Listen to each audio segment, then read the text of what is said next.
4 жыл заправка жасап жүрген Қазақ Oil'дан маған 4 коробка ет әкеп беріп кетті.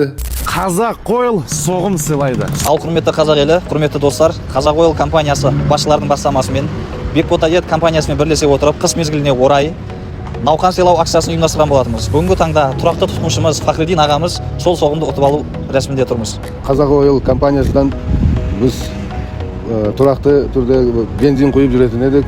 Акциясына қатысып, соғым ұтып алдық.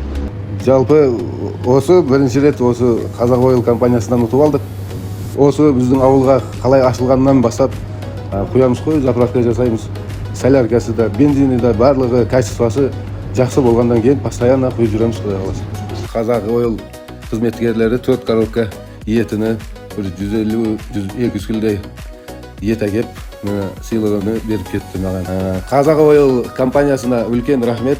Осындай акциялар жүргізіп жатқанға.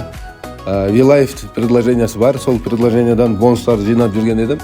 4 жыл бойы сол бонустарға бензин құйса да болады, закуп қылса да болады, соны жинап жүрген едік. Акциялар болғанда қатысатын едік. Қатысқанымыз ешқашан да ұтқан емеспіз. Бірінші рет осы Қазақ Oil'дан ұтып алдық, V-Life'дан. Болса бірінші рет болып жатыр осындай. Қазақ Oil компаниясына үлкен рахмет. Қуаныштымыз.